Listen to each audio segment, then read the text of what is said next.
Protests by striking teachers in the Mexican state of Guerrero intensify as President Pena Nieto's plan to make sweeping changes to the country's economy wavers.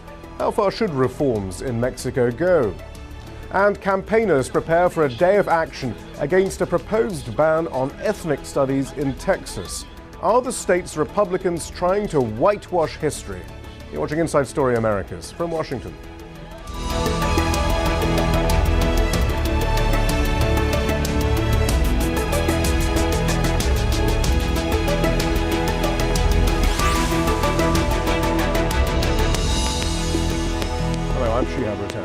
Enrique Pena Nieto is facing what has been described as the biggest political crisis of his presidency so far.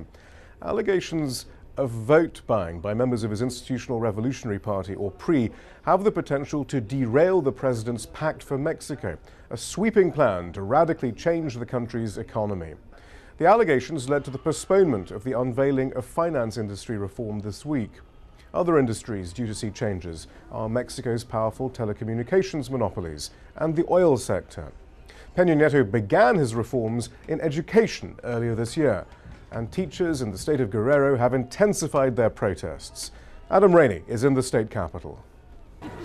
After their protests turned violent on Wednesdays, members of the leftist teacher movement here in Guerrero continue to march in the streets. Most of the members of this movement who are teachers say they're opposed to President Enrique Pena Nieto's education reform, and they say they're primarily opposed to it because it imposes an evaluation system. An evaluation system, they say, that is unfair and that will be run by an office appointed by the government. They say that puts their jobs and their livelihoods at risk.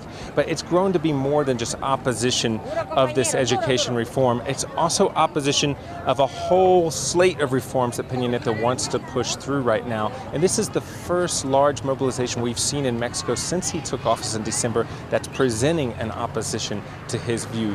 He's had collaboration from the two main opposition political parties, but that too is falling apart because they're upset over allegations. They say that his party, the Institutional Revolutionary Party, is using money for government programs, for social programs, and directing that to get out the vote programs for upcoming state elections.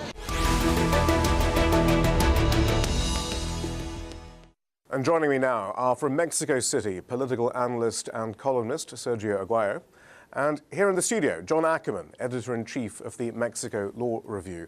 Sergio Aguero, as things stand, there were reports of meetings of the party heads to talk about the way forward.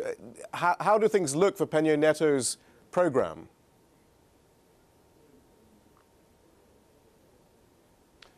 The honeymoon is over, and at this moment it is impossible to anticipate how things will evolve because the Veracruz ring to buy votes was a very serious issue.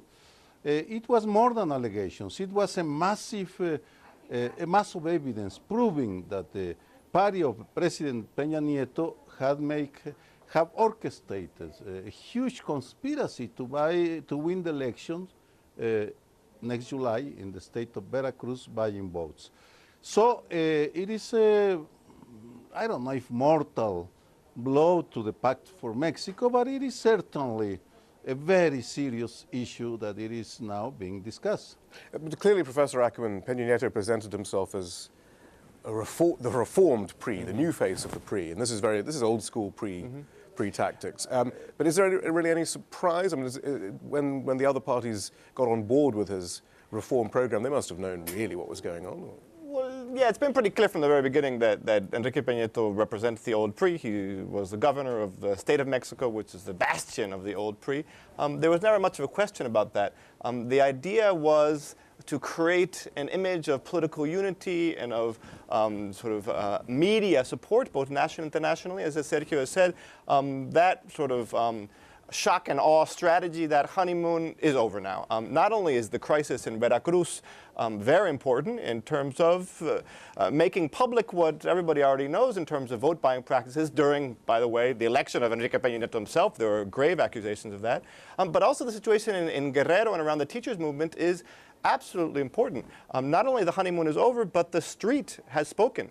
Pena Nieto has been counting on the street being quiet, preparing the situation specifically for his #1 reform, which is oil reform. And so he started with less contentious, less debatable reforms, or supposedly less contentious ones, like the education reform, which went through smoothly a few months ago. But even that, the reform which supposedly was the least harmful to society, is creating this incredible response throughout the country. Well, we'll go through some of those reforms in a moment in a bit more detail. But first of all, there again, Sergio, how did he manage to get all of the opposition parties on board in the first place? If, again, as it was widely suspected, Pena Nieto's outward policies weren't necessarily reflective of what might be to come, especially when it comes to oil privatization, yet everyone did come on board. Why was that? It was a logical consequence of several factors. First, that the opposition parties were in a state of shock for different reasons. They are divided. The National Action Party, the center-right, had lost the presidency after 12 years. So they needed a space where they can show that they are still big players. And second, one must concede that Enrique Pena Nieto was very skillful in handling the negotiations in a very discreet way. So when it came one day after he became a couple of days after he became president, he took power. The announcement that the three major parties had finally agreed on a set of reforms, 95 reforms. It is impressive. You cannot imagine the number of issues that were going to be solved. Well, Pena Nieto appeared as a statesman, but that image of statesmanship was blown up by his reaction to the discovery of the electoral fraud being prepared in Veracruz, because what President Pena Nieto reaction was, it was not to say, listen, this is going to be corrected, but on the contrary, he supported a person, the Minister of Social Welfare, in saying, you, Rosario Robles, you have my support, you don't have to worry, this thing will pass away. And that was a shock for the opposition party, that all of a sudden realized that they have given away their prestige almost for nothing. Right, well, we're going to, very quickly then. No, just this whole thing about the Pact for Mexico is the old way of doing politics in Mexico. Backroom deals instead of out and open in Congress. And I think that was just an example from the very beginning, as far as I saw it, of the old way of doing politics coming back with But also interestingly, Rosario Robles, for example, there again was from the PRD, right? The left, she had been a long time ago. Right. She was expelled because of corruption charges, and so she's part of the old school too. Well, when this pact though was unveiled, it did actually receive a certain amount of positive press, and in fact, Pena Nieto was praised for going after powerful interests in his own party to reform Mexico's historically corrupt political system. But some do say these reforms don't adequately tackle the broader problems of inequality or hit hard enough at Mexico's elite. But let's run through some of them. Pena Nieto overhauled Mexico's educational system, making teachers subject to testing. Some teachers, though, say the reforms will mean massive layoffs and, in the end, privatization. Powerful teachers union leader Esther Elba Gordillo was arrested on charges of embezzling $160 million shortly after the law went into effect. Pena Nieto has also introduced reforms to Mexico's telecommunications duopoly aimed at making cell phone and TV services cheaper, more diverse and more regulated. But critics say it's a measure that will benefit well-connected businessmen looking to break into the telecom market rather than new companies. Another key element of what's called Pena Nieto's Pact for Mexico has been boosting private investment in the state oil company. Pena Nieto has also enacted reforms within his own party. He ended legal immunity for lawmakers and civil servants, although kept it for the president himself. He also rewrote party rules to incorporate the president into the PRI's leadership structure in an attempt to ensure his control of his party. The point was, though, there were some progressive elements in all of this, Professor Ackerman, though. Expanding social safety net, accountability, going after Carlos Slim, these sorts of things. They did look relatively progressive. Was it all Well, it was mostly media theater, because we have to look at what actually has happened so far. What has happened so far is the education reform. That's the major constitutional reform that has occurred so far. The telecom reform has not been passed yet. It's held up right now in the Chamber of Deputies. We'll see what happens there. But the only actual reform is the education reform, which is now crashing against massive social protest, which is not a rational social protest. This is social protest by the Democratic Teachers Union, not the old corrupt union that Elbester Gordillo ran. The thing is, people often get confused. Exactly. Pena Nieto himself likes to pretend as if, all unions are bad and all teachers' unions are bad, when historically there have been two large wings of the teachers' union. One, the corrupt wing, run by Elbester Gordillo, who is now in jail, and the other, the more democratic, linked to social movements wing in the South. What's wrong with ensuring, I mean, even those on the democratic wing will accept that there are problems with Mexico's education system. Of course. So what's wrong with perhaps trying to find out how many teachers and schools and pupils there are, and perhaps having a standard of education for all teachers? I don't think anybody is against having a standard of education. The constitutional reforms, a quality education. What the teachers of the South in Guerrero and Oaxaca and Chiapas, Michoacán are demanding is not against quality education or evaluation, but to participate themselves in evaluating and in making sure that the education actually has, humanitarian and humanistic values, and not be excessively, tested, or this obsession with testing, or with charter schools, for instance, the whole model of the United States Similar educational debates in system. Chicago and elsewhere. Exactly, right? exactly. Sergio Aguero, I think you wanted to come in. Yes, well, first, I don't fully agree with John Ackerman. I think that there are two wings of the teachers' union, the corrupt ones and the corrupt ones, because there are different kinds of corruption. I don't trust the more radical wing, because I think they are defending their privilege to inherit their positions. But it is a matter of perspective. Of course, I think that the reforms that were proposed by President Pena Nieto included some progressive aspects. And one must be objective about that fact. Now, the tragedy is that the hope lasted only 4 months. It is perhaps still a space to recover the consensus, but I was this morning in the Senate, and the mood among the senators was that of distrust, like in the old times. And the different parties are looking at each other with enormous suspicion. And that is a pity, because regardless of where one stands in Mexico's ideological spectrum, we do need a lot of reforms. And as of today, I am not so sure that we can continue to push for those reforms, but that's perhaps, we are back to the feeling of uncertainty. That is perhaps a very negative sensation of feeling. I have a more optimistic evaluation of today. This is, in general, good news that society is speaking up, demanding to have its voice heard. The big problem from the beginning of the Pact for Mexico was that it excluded society entirely. It was always just a pact between the party leaders. From the very beginning, when the polls showed that only about 30% of the people actually thought it was in their interest, the Pact for Mexico. Today that has gone down to only 21% of the population think the Pact for Mexico is in their interest, because they were not taken into account. Society did not participate. It was always about the old political class. And so we have a moment, it might look kind of messy on the ground, but in the medium run, we could start having a resurgence of civil society and of a Pact for Mexico, which actually brings together society and not just the old corrupt political class. It's a sense of trust, basically. I mean, let's say on the education reform issue, again, teachers may also admit that there are problems, but they don't really trust how far, once you begin reforming the system, how far it will go. Is that the point? I mean, whether it will end up with... Well, they don't trust Pena Nieto and the Pact for Mexico. They don't trust them to say that when in the Constitution is quality education, it's pretty clear but how far have the teachers been discredited, though, or by the corrupt elements in the union leadership, though, that Sergio Aguero could say, well, actually, no, they're all a bit corrupt, actually. Well, they're really, in the end, they're just interested in their own self-interest, basically.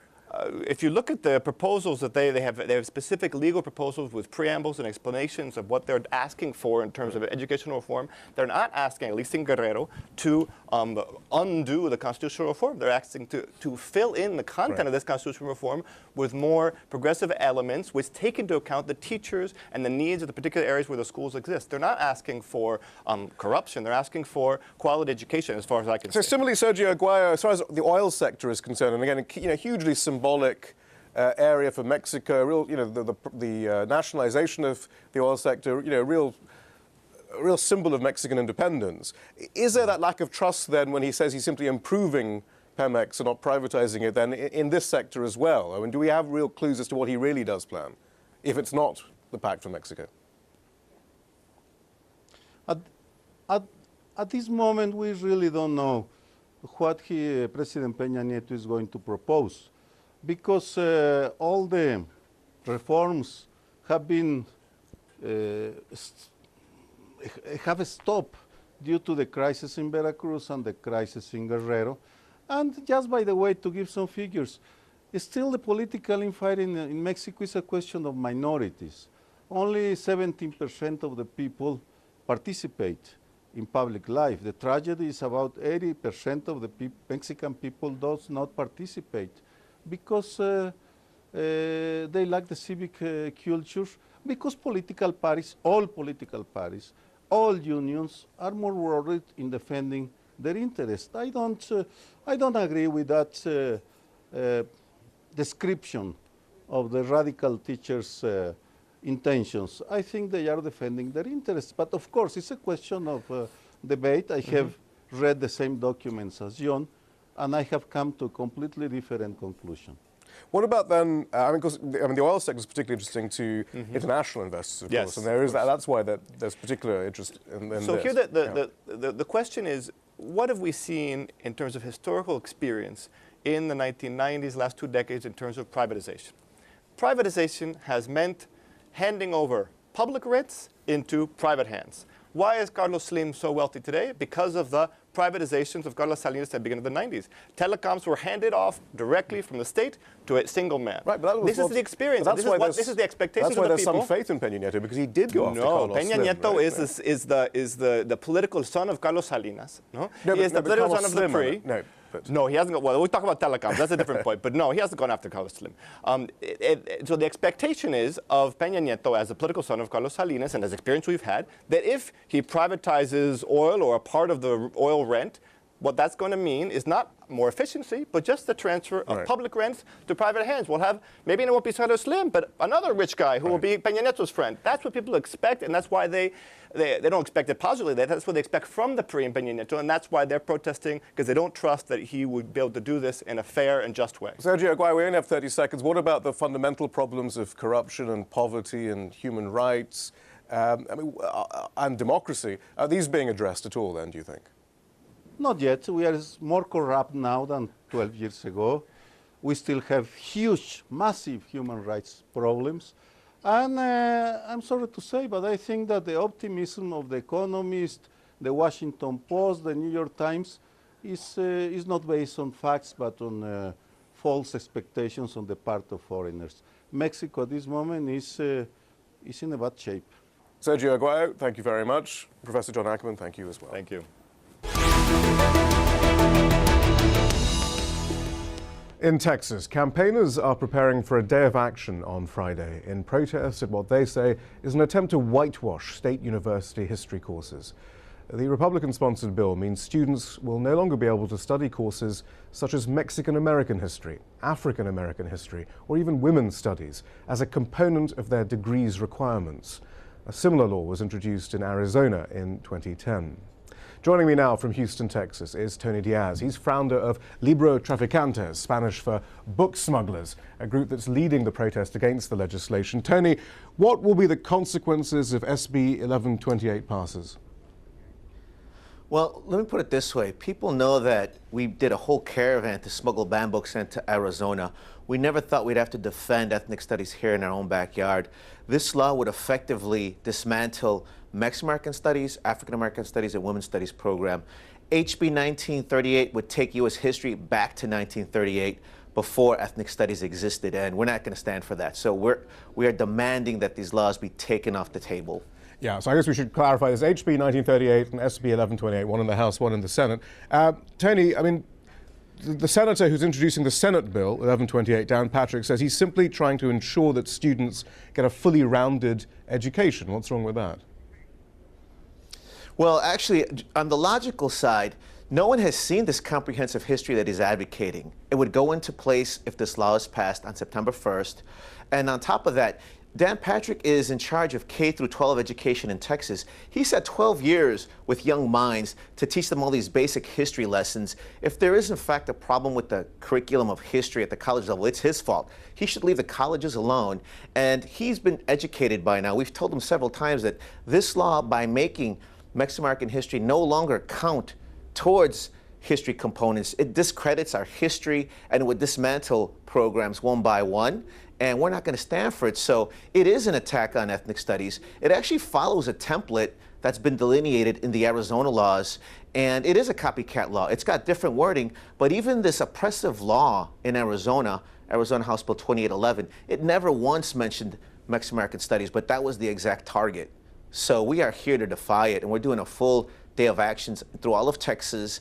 And supposedly, according to the new Republican playbook, the Growth and Opportunity Project, the Republicans are trying to reach out to Latinos and African Americans and women. These bills look like they were written by the old Arizona Republican playbook. And they've got to tell us. We want every Republican representative to tell us if they're a Texas Republican or an Arizona Republican. And if they're Arizona Republicans, we're going to vote them out of office because we're not going to put up with them setting civil rights back decades. Just to clarify that point you made about comprehensive history, comprehensive historical education. I mean, there's that suggestion then that there's a comprehensive education and then there's a sort of irrelevant education, perhaps a troublemaking education.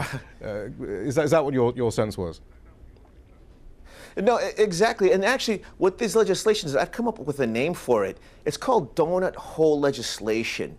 This is based on a report by the National Association of Scholars. The report is called Recasting History, Are Race, Gender, and Class Dominating American History? Well, you can guess how they answer that leading question.